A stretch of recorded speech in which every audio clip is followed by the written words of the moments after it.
جی کمزوری ہے، مسجد سے جڑ کے رہنا چاہیے، مسجد سے جڑ کر، علاقے کی مسجد سے جڑ کر رہے، علاقے کے عالم سے جڑ کر رہے، جماعت کے نظام سے اس حلقے میں جڑ کر رہے، تو آدمی محفوظ رہتا ہے۔ واقعی آپ کی بات صحیح ہے، فرض نمازوں کا اہتمام، شیڈیول بنائیے، نظام العمل بنائیے، 24 گھنٹے فون میں مت رہیے، بے وقت مت سو جائیے، پورے گھر کا نظام بنائیے، آپ بھی پابند رہیے اور شفقت سے ان کو بھی پابند کیجیے۔ جگانے کے لیے خود کو تو پہلے جاننا ہی پڑے گا، اگر جگانے کا ارادہ ہے۔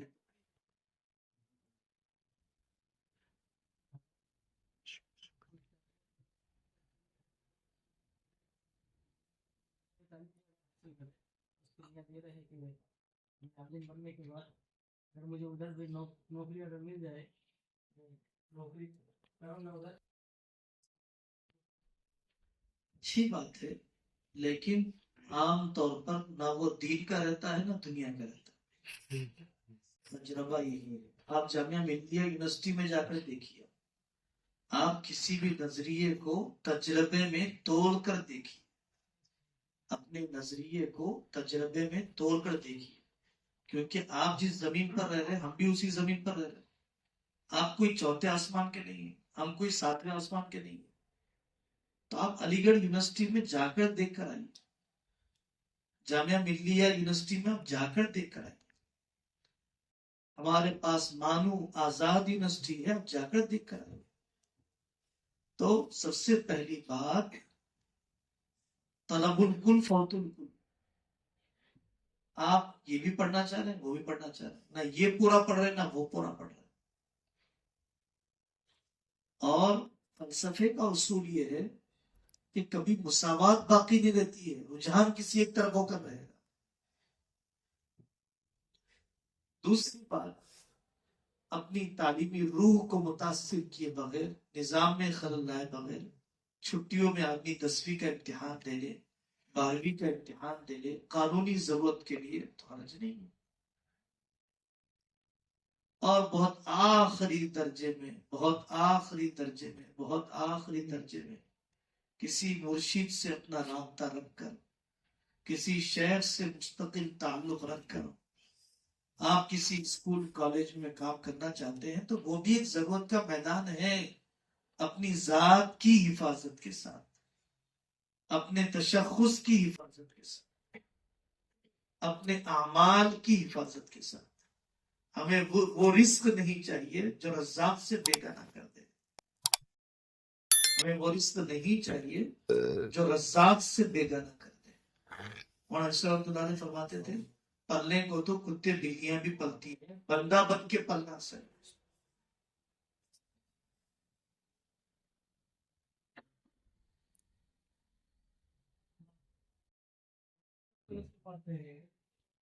ایک ٹارگیٹ ہوتا ہے، کسی کی ٹارگیٹ ہوتا ہے ڈاکٹر بننے کا، کسی کی ٹارگیٹ ہوتا ہے سائنٹسٹ بننے کا، اس لیے ان لوگ پڑھائی میں ضرورت زیادہ ہوتی ہے۔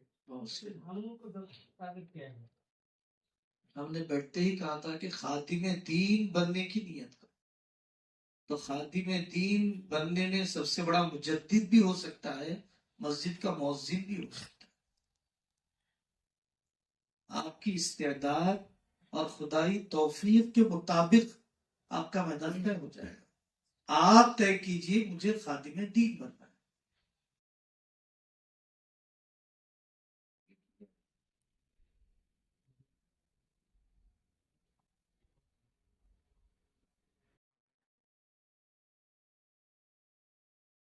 ابھی تو کم از وقت اندیشے ہیں، ابھی تو مہندی دھلی بھی نہیں، ابھی تو مدرسے سے نکلے بھی نہیں، ابھی مہینہ تو میں نے کام کیا بھی نہیں۔ پہلے سے ہی ذہن اگر کسی اور طرف جھکاؤ رکھے گا تو آپ خدمت کی طرف یکسو نہیں رہ پائے، اور جب تک آپ فوکس نہیں کریں گے کوئی رزلٹ لا کر بتائیں گے۔ اچھی بات یاد آئی، بہت پرانی، مولانا الیاس صاحب رحمۃ اللہ علیہ کے پاس ایک حاجی صاحب آیا کرتے تھے، تو وہ حاجی صاحب کے پاس ایک لڑکا بہت بچپن سے دکان میں کام کرتا تھا. وہ لڑکا بہت بڑا ہو گیا, اس کا نکاح ہو گیا, صاحب اولاد بن گیا. اس نے اپنے بچے کے لیے دکان کھول دی, اور یہ بیٹھتا تھا حاجی صاحب کی دکان میں, فکر کرتا تھا اپنے بچے کی دکان کی طرف بھی. تو ان حاجی صاحب نے اس لڑکے کو اپنی دکان سے کے پاس لڑکا روتا ہوا ہے, اور اس نے کہا کہ حضرت میں نے پوری عمر لگا دی شخص کے پیچھے, اور اس نے مجھے اپنی دکان سے نکال دیا. اور الیاس صاحب نے ان حاجی صاحب کو بلایا, کہا کہ بھائی آپ نے ایسا کیوں کیا اس لڑکے سے؟ تو انہوں نے فرمایا کہ حضرت ان سے پوچھیے, اب یہ صاحب اولاد بن چکا, بیٹھتا ہے میری دکان میں, فکر کرتا ہے اپنے بچے کی دکان کے لیے, اس لیے میں نے اس کو اپنی دکان سے نکال دیا. الیاس رحمۃ اللہ علیہ کا خاص مزاج تھا, فوراً اس طریقے سے ہاتھ مارتے ہوئے کہنے لگے کہ مجھے اصول مل گیا, مجھے اصول مل گیا, مجھے اصول مل گیا. استخلاص کے بغیر کوئی کام بہتر نہیں ہو سکتا, یکسوئی کے بغیر کوئی کام بہتر نہیں ہو سکتا. تو پہلے میرے بھائی اللہ سے مانگ لیجئے کہ اللہ اس غریب بات آسا پر مجھے دے دی.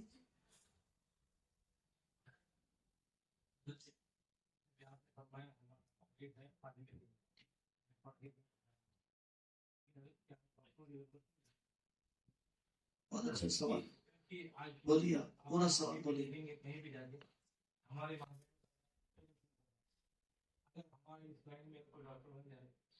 وہ اپنی معاملات پہ علاج کریں گے, ہندوستان بھر میں پردے کی علاج کریں گے. ہمارے کے ساتھ ساتھ ڈاکٹر بھی بنے. بہترین سوال ہے. مدرسے میں آنے والے طلبا کتنے ہیں, اسکول میں آنے والے کتنے ہیں, آپ بتائیے, موٹا موٹا فیصد بتائیے کہ اسکول, کالج اور میڈیکل کالج تک جانے والے قوم کے کتنے بچے اس طرف جاتے ہیں, کتنے بچے اس طرف آتے ہیں, کتنے اعلیٰ ذہن کے ادھر جاتے ہیں, کتنے اعلیٰ ذہن کے ادھر آتے ہیں. آپ نے کہا کہ 80% ادھر جاتے ہیں, 20% ادھر آتے ہیں, ہم نے مان لیا, حالانکہ ایسا نہیں ہے, اور بہت کم ہے.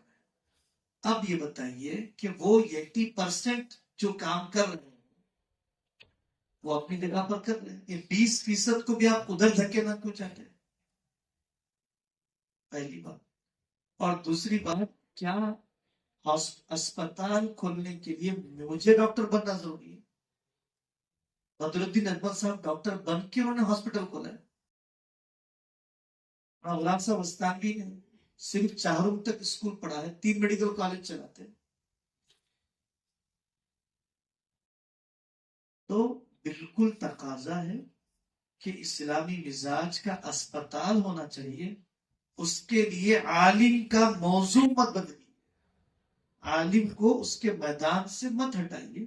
اس کے کاموں میں یہ کام بھی ہو سکتا ہے, ہونا چاہیے. ہم بھی ٹوٹی پھوٹی محنت کرتے رہتے ہیں کہ اسپتال اسلامی مزاج سے چلے.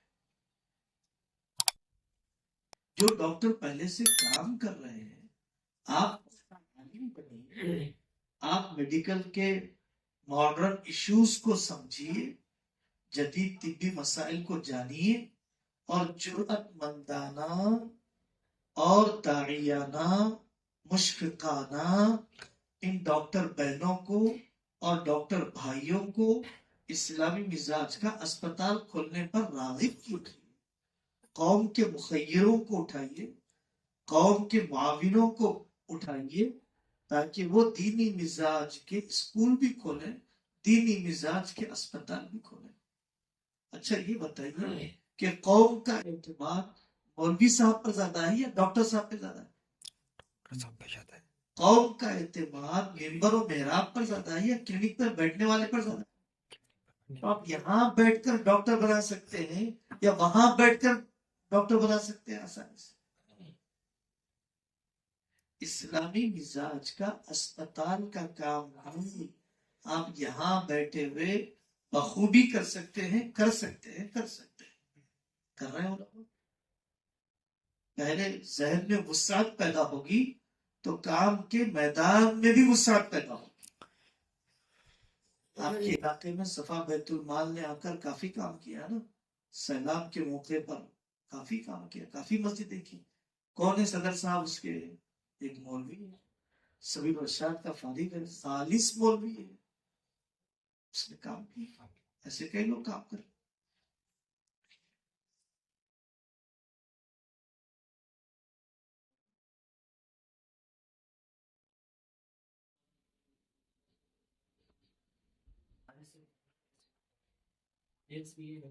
شادی تھا تو حافظ قرآن تھا اور اول یا دوم تک پڑھے ہوئے تھے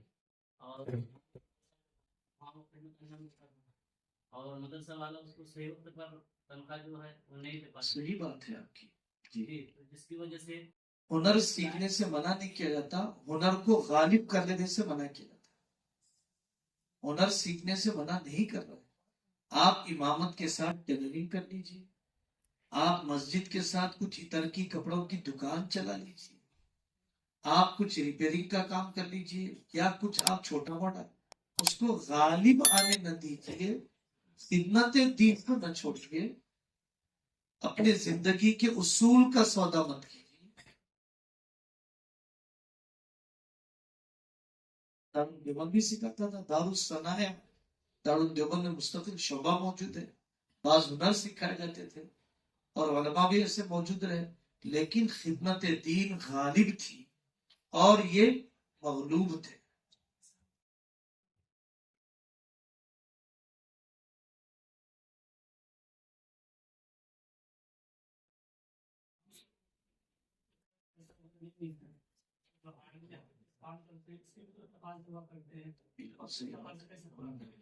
محنت کرتے رہے آدمی اور شکلیں بنائے. چلنے کے بعد جو رکاوٹیں آئے اپنے مشیر سے پوچھ کر چلے. دکان کھولتے ہی کس کی چلنے لگ جاتی ہے؟ کس کی دکان ہے جو کھولتے ہی چلنے لگ گئی؟ بتائیے آپ. کون سی کمپنی ہے سوائے فراڈیوں کے کہ کھولتے ہی وہ نفع دینے لگ گئی؟ تو کام شروع کرنے کے بعد رکاوٹیں ہر لین میں آتی ہیں. آپ مولوی صاحب کی بات کر رہے ہیں, ہم ڈاکٹروں کے ساتھ بیٹھتے ہیں, ہم انجینئروں کے ساتھ بیٹھتے ہیں. ہمارے ساتھی دیکھتے ہیں کہ اپنے ٹاپ کے کالج میں پڑھنے والا انجینئر وہ حیران پریشان رہتا ہے نوکری کی تلاش کے لیے. 10 سال پریشان رہنے والے ہیں, 8 سال پریشان رہنے والے ہیں, 6 سال پریشان رہنے والے. ان کی خدمت کا موقع ہمیں ملتا تھا. اتنی کہاوت چل پڑی کہ جو کرکٹ میں ہار جاتا ہے تو وہ ماہر کھلاڑی نہ بن سکا ہو لیکن ماہر کوچ ضرور بن سکتا ہے. نوکری کی تلاش میں 8 سال اتنے دھکے کھائے کہ نوکری کی رہبری کرنے کا کونسلر وہ بن سکتا ہے, نوکری حاصل نہیں کر سکتا. اتنی کمپنیوں کے نام, اتنے کورس کے نام, جاب تلاش کرنے کی اتنی ویب سائٹس کا اسے اتنا علم ہو گیا کہ جاب تو نہیں ملی. جاب بے روزگاروں کی رہبری کی کنسلٹنسی شروع کر سکتا ہوں میں. ایک نیا کاروبار وجود میں آ گیا, ایک نیا روزی کا دروازہ وجود میں آ گیا کہ میں بے روزگاروں کی کنسلٹنسی کھولوں گا. میں بے روزگاروں کی رہبری کروں گا کہ آپ کو روزگار کہاں ملے گا. ہر ٹائم میں ابتدا میں مجاہدات ہوتے ہیں. ہجرت کے بغیر کوئی فتح نہیں. کسی انڈے کے ٹوٹے بغیر چوزے کی زندگی نہیں ہے. زچگی کی تکلیف کے بغیر ولادت نئی نسل کی نہیں. آپ کے یہاں زچگی کی تکلیف نہیں ہوتی جی. بننے کے بعد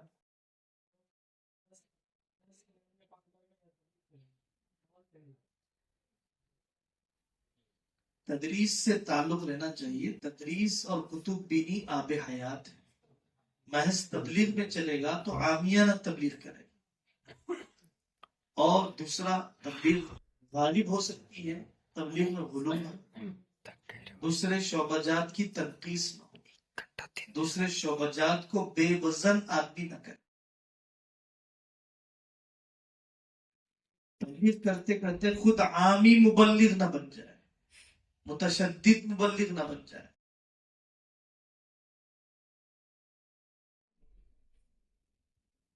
تاکہ عوام کی صحیح رہبری۔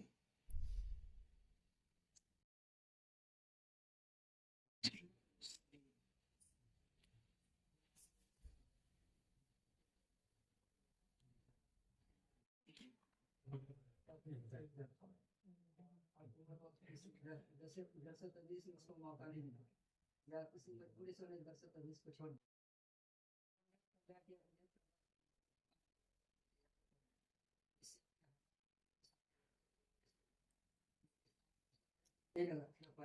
ہم نے مدرسے میں تعاون کروں گا، بڑی تعاون کروں گا، ہر مہینے میں ہر سال میں بڑی رقم دوں گا مدرسے میں یا مسجد میں، کیا اس پر کوئی وعید ہے یا صحیح ہے؟ وعید تو کسی پر بھی نہیں، وعید کی بات تو ہم نے نہیں کی ہے، اور آخری درجے میں اس پر ہم راضی ہیں، لیکن سب سے بڑا تعاون آپ کا یہی ہے کہ آپ طلبا کو شریک کریں۔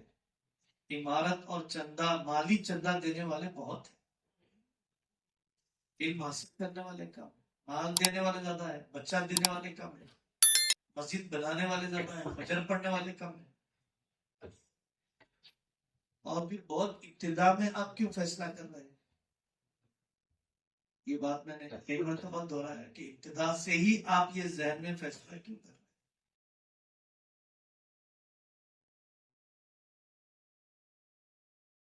مدرسے کا تعاون مت کیجیے، اپنی فجر کی حفاظت کر لیجیے، مدرسے کا تعاون مت کیجیے، اپنے دین کی حفاظت کر لیجیے، پہلے اپنے دین کے تحفظ کے مسئلے کو مقدم رکھیے، اپنے تدین کے تحفظ کے مسئلے کو پہلے مقدم رکھیے، مدرسے کی خدمت کے نام پر اپنے تدین کو خطرے میں مت ڈالیے۔ حضرت ایک سوال جی، ہم لوگ پڑھتے ہیں تو اس نیت سے کہ ہم پڑھنے کے بعد اپنے گھر والے، گاؤں والے، علاقے والے کو سدھاریں گے، تو ہم مدرسے میں رہنے کے بعد اپنے گاؤں والوں سے کیسا تعلق اختیار کریں کہ وہ ہمیں اپنے قبول، وہ ہمیں بہت اچھا، خدمت کے لیے قبول کرے اور بہت ہمیں اچھا، چاہے؟ بہت اچھا۔ آپ گاؤں والوں سے تعلق، علاقے والوں سے تعلق، جب آپ چھٹیوں میں جائیں تو آپ مسجد کے مکتب میں بیٹھیں، امام اور مؤذن سے تعلق بڑھائیں، علاقے کے اکابر علماء کو بلا کر اصلاحی مجلس رکھیں، کم سے کم صلہ رحمی کے لیے ملاقاتوں میں جائیں، اپنے ددیالی ننیالی گاؤں میں جمعہ کا بیان کریں۔ گاؤں میں ایسے بھی لوگ ہوتے ہیں جو مدرسے کے بچوں کو دیکھ کے جلتے ہیں، بغض رکھتے ہیں، دشمنی رکھتے ہیں کہ فلاں کا لڑکا پڑھنے گیا، میرا لڑکا پڑھ رہا تھا تو وہ پڑھ نہیں پایا، تو ایسے بھی ہے، تو ان سے بھی کیسے؟ عامی کچھ بھی کرے تو وہ معذور ہے، لیکن آپ اس کے حسد کا جواب حسد سے نہیں دیں گے۔ آپ کا رد عمل آپ کے علم کے مطابق ہوگا، اس کے کردار کے مطابق نہیں ہوگا۔ آپ نے حسد کیا اس لیے میں حسد کروں گا، نہیں، آپ چاہے حسد کرتے رہیں لیکن میرا علم مجھے حسد کرنے کی اجازت نہیں دیتا۔ نبوی اخلاق یہی ہے کہ نندا کو نبھایا جائے، وحشی کو معاف کیا جائے، ابو سفیان کو نزدیک کیا جائے۔ نبوی اخلاقی علم نبوت کتابوں سے آ جاتا ہے، مزاج نبوت صحبت سے ہی آتا ہے۔ ٹھیک ہے، بیٹھے گے۔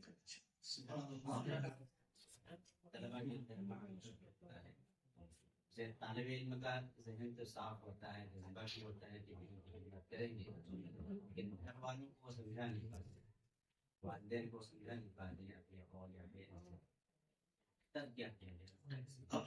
اپنے ماں باپ کو اپنے اکابر علماء سے جوڑیے، سب سے آسان حل تبلیغی جماعت سے جوڑیے، اور اپنے کردار کو مثالی بنا کر بتائیے، خدمت کے ذریعے سے دل جیتی۔ یہ 4 عمل ہیں جس کے ذریعے سے مائل کیا جا سکتا ہے، قائل کیا جا سکتا ہے۔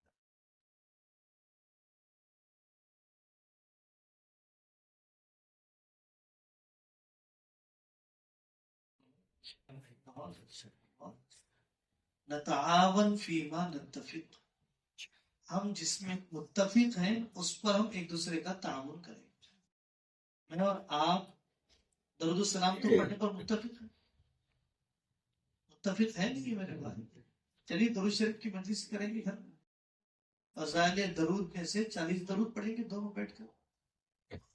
ہم دونوں متفق ہیں بخاری شریف پڑھنے پر، چلو میں بخاری درس بخاری شروع کرتا ہوں، گھر میں آ جائیے۔ آپ جماعت اسلامی کے ہیں، چلیے میں درس تفسیر کرتا ہوں۔ نتعاون فیما، ہم جس پر متفق ہیں اس پر ہم تعاون ایک دوسرے کا کریں گے، اور جس پر ہم دونوں کا اختلاف ہے اس کو نہیں چھڑیں گے، کیونکہ اختلاف سے دوریاں بڑھیں گی، اور اتفاقی امور کو چھیڑنے سے دونوں کی اتفاقی امور پر توجہ مرکوز کرنے سے نزدیکیاں بڑھیں گی۔ تو متفق علیہ مشترک امور پر نزدیکیاں بڑھیں گی تو مختلف ہی امور ہلکے ہو جائیں گے۔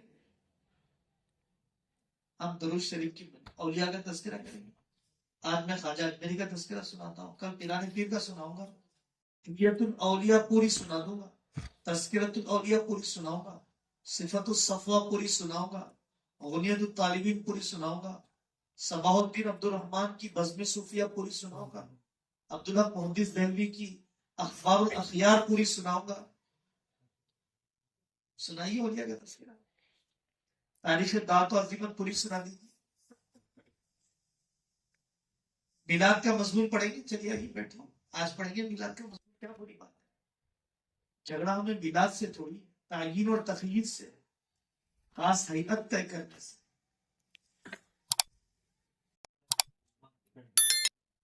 رسم کا درجہ کیا ہے؟ رسم کا درجہ کیا ہے اس کو پہلے معلوم کرنا چاہیے، پھر اس کو کیسے ختم کیا جائے یا اس میں شریک ہویا جائے، اس کے مطابق پھر فیصلہ کیا جائے۔ اکثر رسومات وہ ہیں کہ جس میں ابتداء شریک ہو کر ہم آہستہ آہستہ بدل سکتے ہیں۔ اکثر رسومات جو حرام نہیں ہے، واضح شرکیہ نہیں، عملی بدعت کے قبیل سے ہے، تو عملی بدعت میں تدریجاً اور ترتیباً آہستہ آہستہ شریک ہو کے ختم کیا جا سکتا ہے۔ پہلے ہی دن نکیر کرنے سے دعوت کا دروازہ بند ہو جائے گا، پہلے ہی دن شدت پسندی سے سامنے والا بدعت جائے گا، تو کچھ کاموں میں شرکت کر کے آہستہ آہستہ تبدیلی بتدریج لائی جا سکتی ہے۔ آپ چہلم کرنا چاہتے ہیں، میں آپ کو بتلاتا ہوں کہ آپ 40ویں دن کھانا کھلانے کے بجائے یہ کام کیجیے۔ شریک ہو کر سمجھا رہا ہوں، ایک دن پہلے جا کر سمجھا رہا ہوں، دعا کر کے سمجھا رہا ہوں، کوشش ہونی چاہیے۔ لیکن بدعت عملی کا درجہ کم ہے بدعت اعتقادی کے مقابلے۔ واضح جزیہ کسی رسم کا بولیں گے تو بات کرنے میں سبب۔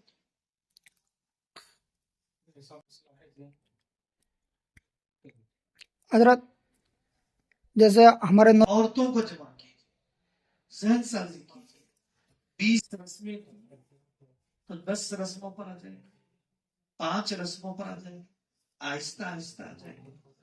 تو کوشش کرنا چاہیے، جہیز کی رسم میں آپ منوا نہیں سکے، ساس بہو کے تعلقات کی تربیت دیجیے، لڑکے اور لڑکی کے ماں باپ کے تعلقات کی تو تربیت دیجیے۔ تو شادی سے متعلق 20 کلاسز سے پوری کتابیں ہیں، تو ان کو زندہ کرنا چاہیے۔ اصلاح تو بتدریج ہوگی، ایک دن میں کوئی حسن بصری بننے والا ہم بھی نہیں بن سکے تو وہ کیا بنیں گے؟